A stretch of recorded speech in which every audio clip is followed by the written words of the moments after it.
Hello students, जैसे कि हम पढ़ रहे थे माइटोकॉन्ड्रिया। तो माइटोकॉन्ड्रिया जो है जिसे पावर हाउस कहा जाता है पर्टिकुलर सेल का। तो इसके पहले के स्ट्रक्चर में हम जैसे कि हम रेस्पिरेशन पढ़ रहे हैं, उस रेस्पिरेशन के अंतर्गत पढ़ चुके थे हम aerobic respiration and anaerobic respiration. And then हमने एटीपी देखा था, उसी के अंतर्गत हम पढ़ रहे हैं माइटोकॉन्ड्रिया। ठीक है, तो जैसे माइटोकॉन्ड्रिया को पावर हाउस कहा जाता है जो ऑल लिविंग यूकैरियोटिक सेल्स में पाई जाती है। माइटोकॉन्ड्रिया के स्ट्रक्चर की बात की जाए तो माइटोकॉन्ड्रिया के स्ट्रक्चर में माइटोकॉन्ड्रियल मेम्ब्रेन पाई जाती है, जिसमें आता है outer membrane, inner membrane, cristae and elementary particles. Mitochondrial chamber की बात की जाए तो माइटोकॉन्ड्रियल चैम्बर जो है दो होते हैं, एक होता है आउटर मेम्ब्रेन और एक होता है इनर मेम्ब्रेन।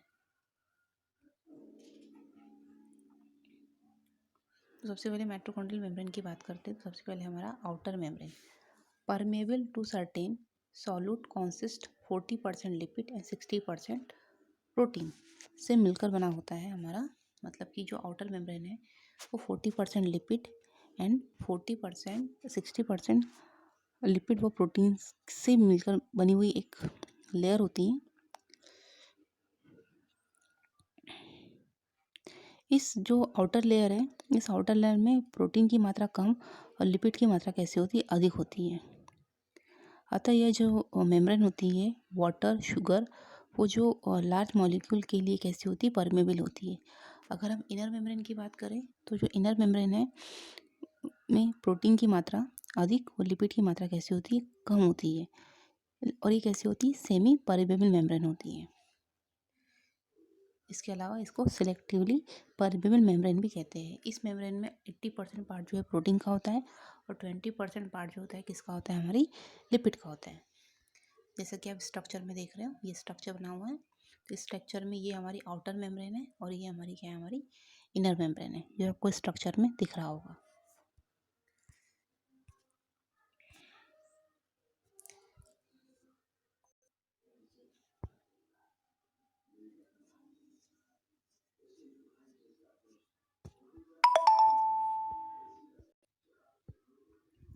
नेक्स्ट है elementary particles present on inner surface of inner membrane. F1 particle या फिर उसको बोलते हैं ऑक्सीसोम्स। जो F1 पार्टिकल्स होते हैं, जो ऑक्सीसोम्स होते हैं, वो हमारे एलिमेंट्री पार्टिकल्स होते हैं। जैसे कि हम स्ट्रक्चर में देख रहे हैं,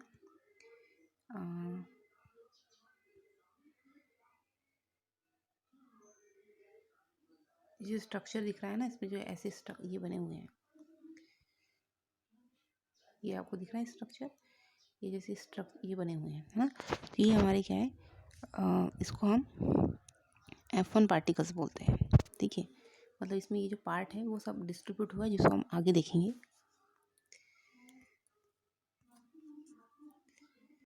इसके अलावा जो आउटर मेम्ब्रेन है और इनर मेम्ब्रेन है ना, चैम्बर की बात की जाए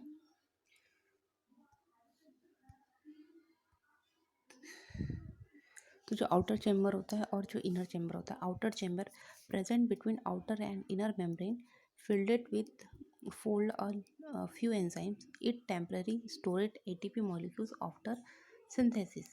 मतलब जो आउटर चैम्बर होता है, मतलब जो आंतरिक झिल्ली होती है ना, उसके अंदर क्या होता है, जो एंजाइम होते हैं एटीपी मॉलिक्यूल्स क्या करते हैं, सिंथेसिस का काम करते हैं। और जो हमारा इनर चैम्बर होता है, the central cavity of mitochondrial filled with more dense semi fluid granular matrix consist enzyme क्या पाई जाती है, डीएनए, आरएनए, राइबोसोम्स एंड 2 से 6 circular double standard of molecules of DNA इसमें प्रेजेंट होते हैं। ये स्ट्रक्चर बना हुआ है पर्टिकुलर माइटोकॉन्ड्रिया का। ठीक है, अब माइटोकॉन्ड्रिया की हम इनर मेम्ब्रेन की बात करते हैं। जैसे कि आप स्ट्रक्चर देख रहे हो, तो इस माइटोकॉन्ड्रिया में एक सी पार्टिकल पाए जाते हैं और एक एम पार्टिकल्स पाए जाते हैं। ठीक है, तो जो आंतरिक झिल्ली होती है, आंतरिक झिल्ली की बाहरी सतह पर सी फेस, वो भीतरी सतह पर एम फेस कहते हैं। जो इसकी बाहरी भित्ति होती है उसको बोलते हैं सी फेस। मतलब ये जो बाहर वाली जो लेयर है, ये जो बाहर वाली लेयर है ना, इसको क्या बोलते हैं, सी फेस कहते हैं। और जो अंदर वाली लेयर है इसको क्या बोलते हैं, एम फेस कहते हैं। और इस स्ट्रक्चर में आप देख सकते हो कि असंख्य टेनिस के रैकेट की जैसी आकृति बनी हुई है, मतलब इसकी जैसी स्ट्रक्चर बने हुए हैं, है ना, जो 70 से 100 एंगस्ट्रॉम की लंबाई के मॉलिक्यूल जो एक दूसरे से 100 एंगस्ट्रॉम के अंतर पर स्थित है। इन्हें हम क्या कहते हैं, इनर मेम्ब्रेनल सब यूनिट या फिर एलिमेंट्री पार्टिस या इनको क्या कहते हैं, F1 पार्टिकल्स कहते हैं, ठीक है, या फिर इन पार्टिकल को हम ऑक्सीसोम्स भी कहते हैं। जो दिख रहा है ना, यहाँ पे इस पार्टिकल्स की बात कर रही है जो आपको रैकेट के जैसे दिख रहा है, मतलब इस फॉर्म में दिख रहा है, ठीक है।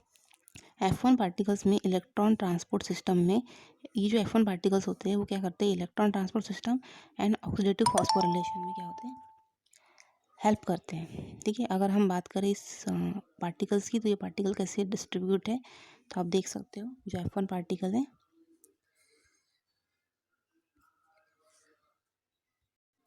ये देखिए, ये स्ट्रक्चर जो है किसका है, F1 पार्टिकल का है, जो रैकेट जैसे इसमें प्रेजेंट है, हमारे माइटोकॉन्ड्रिया में प्रेजेंट है। मतलब कहाँ प्रेजेंट है ये जो है वो जो हमारी एम फेस थे ना, एम फेस में असंख्य टेनिस के रैकेट के आकार जैसे बहुत सारे F1 पार्टिकल प्रेजेंट है, ठीक है। F1 पार्टिकल को ऑक्सीसोम्स भी कहते हैं, ठीक है। ये जो F1 पार्टिकल्स है ये क्या करते हैं, electron transport system and oxidative phosphorylation में काम वाले जितने भी एंजाइम हैं, ये सब किस में पाए जाते हैं, F1 पार्टिकल्स में पाए जाते हैं।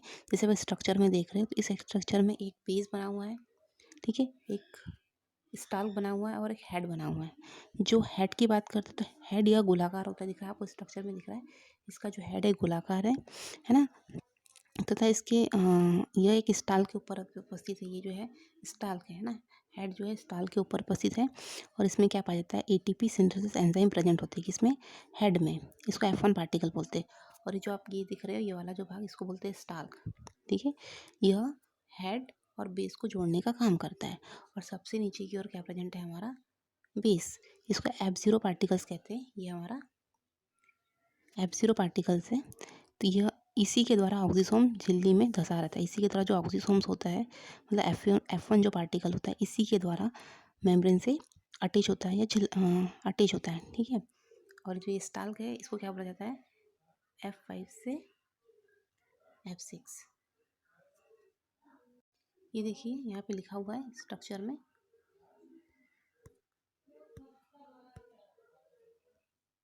ये देखो यहाँ पे ऑक्सीसोम्स लिखा हुआ है, ये देखिए जो स्ट्रक्चर है, रैकेट से स्ट्रक्चर प्रेजेंट है इसमें, ये हमारे क्या है, F1 पार्टिकल है, जिसका स्ट्रक्चर ऐसे दिखे है ना, जितने भी स्ट्रक्चर है ये क्या है, हमारे F1 पार्टिकल्स है।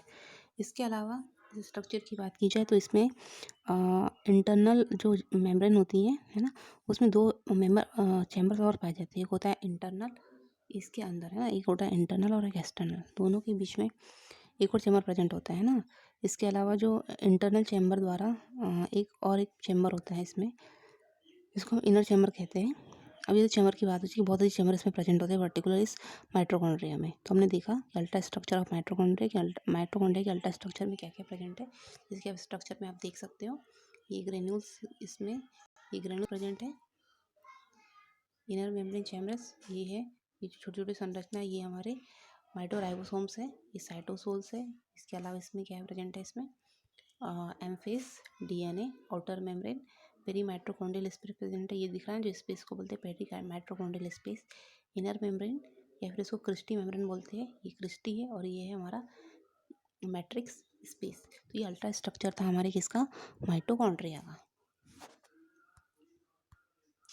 हम माइटोकॉन्ड्रिया के फंक्शन की बात करते हैं, तो माइटोकॉन्ड्रिया के फंक्शन के अंतर्गत देखिए, फर्स्ट होता है इसका जो ये फंक्शन होता है, फर्स्ट क्या है, पावर हाउस ऑफ सेल, क्योंकि माइटोकॉन्ड्रिया को क्या कहा जाता है, पावर हाउस ऑफ सेल कहा जाता है। नेक्स्ट है हमारा इंटरमीडिएट कंपाउंड, ये जो माइटोकॉन्ड्रिया कैसा है, एक इंटरमीडिएट कंपाउंड की तरह वर्क करता है।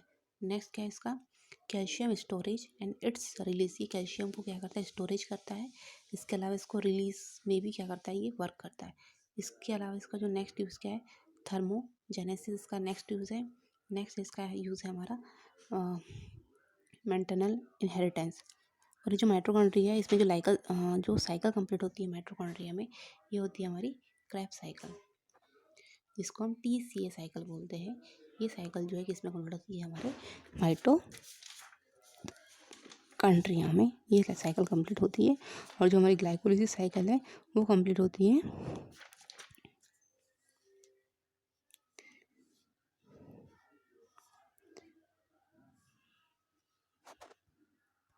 वो कंप्लीट होती है हमारी साइटोप्लाज्म में।